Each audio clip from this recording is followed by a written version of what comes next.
Tribunal Constitucional, porque ha notificado al Congreso la resolución donde se admite la demanda competencial del Poder Ejecutivo sobre los términos y sobre todo las bases sobre las cuales se debe presentar, ¿no?, si es rigor parlamentario hacerlo, una vacancia presidencial, una moción de vacancia presidencial. Ahora el Congreso tiene 30 días para contestar esta demanda.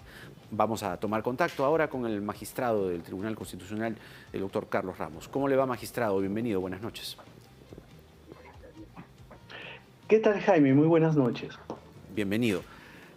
Cuéntenos, a manera de explicación, ¿cuáles son estos pasos que se sigue? Ya el Congreso ha sido notificado, tiene 30 días para responder, y en ese escenario, ¿qué es lo que tendrá que ocurrir? Bueno, básicamente lo que se trata es de que el procurador del Congreso, ¿no es cierto?, elabore la contestación de la demanda. Una vez que se haya presentado en esos 30 días hábiles la contestación de la demanda, se fijará una fecha para audiencia pública, ¿no?, que como estamos siguiendo un canon a lo largo de este año, ¿no?, desde enero, cuando se discutió la demanda competencial de disolución del Congreso, tiene un carácter público y además se publica con anticipación para el conocimiento de la opinión pública. Ahora, pero yendo al fondo de la cuestión, ¿cuáles entonces debieran ser los requisitos para una vacancia presidencial? Porque concretamente sobre la permanente incapacidad moral, que es el inciso en cuestión. Lo demás creo que es sumamente objetivo y no reviste mayor discusión. La muerte del presidente, la renuncia del presidente, que se vaya del país sin permiso del Congreso. Son cosas que no revisten ni una duda. Pero en el caso de la incapacidad moral permanente, sí. Además, con esta discusión previa del siglo XIX, que eso implicaba una incapacidad mental, ¿no?, una suerte de estado mental deteriorado. Claro, así las cosas, una cosa más clínica, ¿verdad? Una expresión francesa derivada del derecho privado y que luego se instala pues en el derecho constitucional, ¿no? Miren, estaba en la Constitución de 1839 por primera vez, la Constitución conservadora de Agustín Gamarra, la Constitución promulgada en Huancayo, de orientación conservadora. No obstante que Ribagüero, ¿no es cierto?, uno de los próceres de la independencia, fue vacado, si se quiere, pero no se acató este mandato, esto ya en el año 1823, ¿no? Ahora, el término, sin duda, es hasta cierto punto inasible, no es del todo claro, ¿no? Es decir, creo yo de que en todo caso la decisión del Congreso fue una solución de carácter político. Claro. Al haber desestimado la vacancia presidencial. Creo que este es un elemento que el Tribunal Constitucional tendrá que tener en cuenta.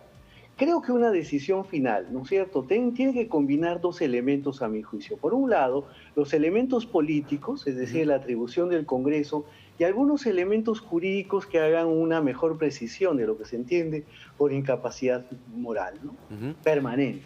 Claro, pero se debiera, digamos, sustentar, de hecho se ha realizado de esa forma, pero queda siempre una zona gris. Por ejemplo, en la discusión reciente sobre la moción que se presentó contra el señor Vizcarra. Y lo que se argumentaba era que era un proceso que estaba en una investigación fiscal y que no había una sentencia acusatoria, pero quienes la promovían más bien decían que este es un juicio político y que al ser tal no requiere necesariamente una sentencia de un juez. Claro, Jaime, yo más o menos lo que pienso es de que debe buscarse una posición más o menos intermedia, ¿no? Ni el juicio político que suponga una arbitrariedad absoluta, ¿no es cierto?, que pueda de pronto basarse en algún elemento banal o hasta cierto punto insuficiente, ni tampoco, digamos, la sentencia judicial exacta, condenatoria, confirmada en segunda instancia. Creo que hay elementos contemporáneos que harían fijar la función del Congreso a partir de un principio que nosotros determinamos en la sentencia de de disolución del Congreso, precisamente se cumplen de esto hace un año, ¿no? Así es. Elementos que hagan efectiva el principio de cooperación, ¿no? Que debe de haber entre los distintos órganos. Ujú. Justamente ya que lo recuerda, ayer fue 30 de septiembre, un año exactamente después de la disolución del Congreso, que con una decisión, una revisión y una sentencia precisamente del Tribunal Constitucional le añadieron la etiqueta de constitucional, entonces fue una disolución constitucional del Congreso, pero que sin embargo quienes digamos, fueron disueltos y el sector ideológico, político, que simpatiza con ese sector disuelto, ese Congreso disuelto, insiste con la teoría del golpe de Estado y que ustedes tomaron una decisión más que jurídica, política, siendo un bloque vizcarrista, digámoslo así. ¿Cómo podría usted, digamos, a un año de la disolución del Congreso, con la sentencia de 4 votos a 3, añadiéndole la etiqueta de constitucional a esa disolución, podría decirnos? Bueno, yo creo que se discutió mucho acerca de la llamada denegación fáctica, ¿no?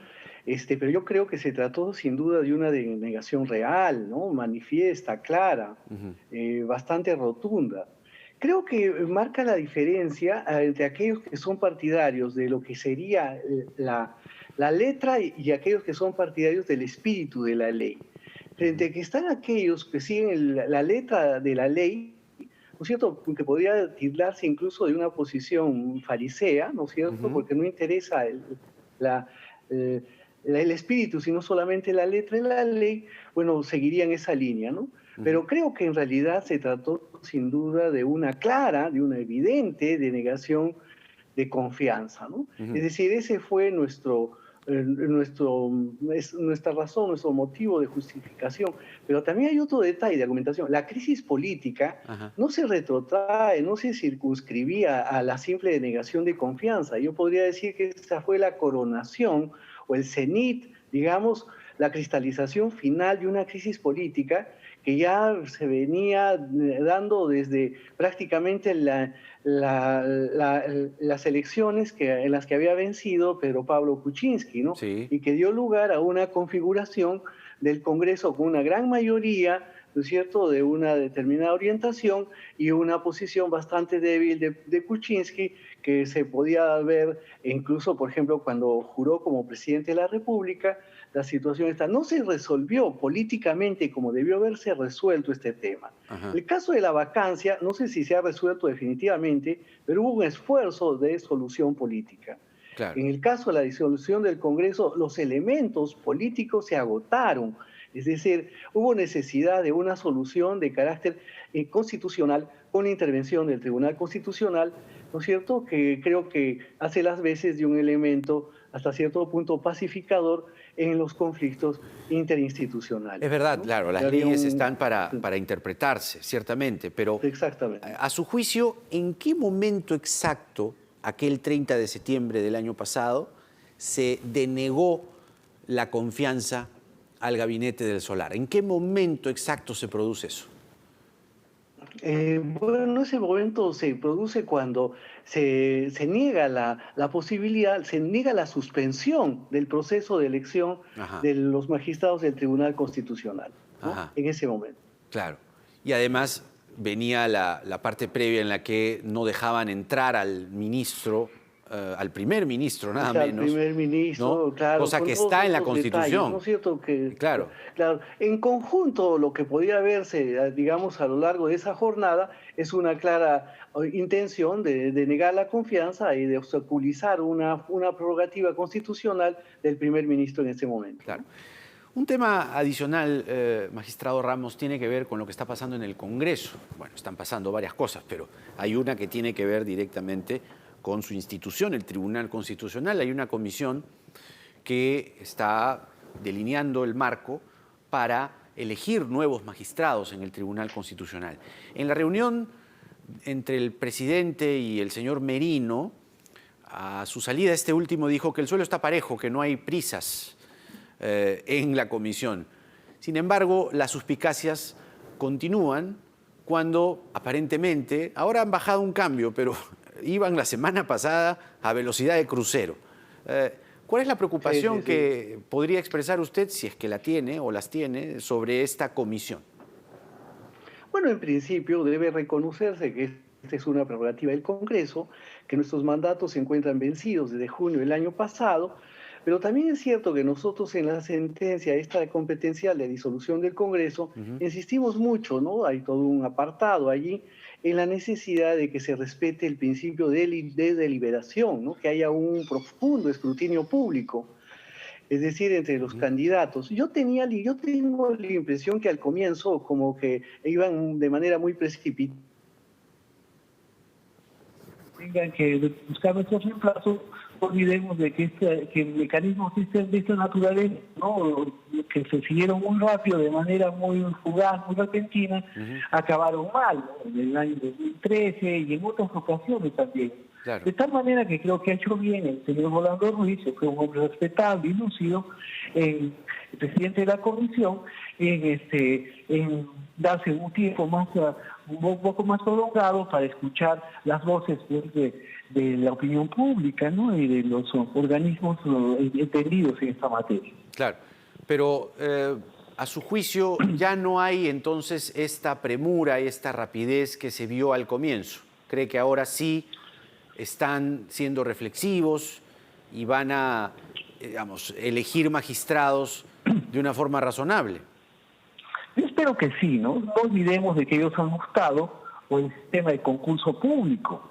Entonces, es necesario que se den todas las garantías de transparencia, ¿no?, de deliberación, para que este concurso público sea finalmente exitoso. Claro. Muy bien, magistrado Carlos Ramos, le agradecemos por esta entrevista y hasta una nueva oportunidad, ¿eh?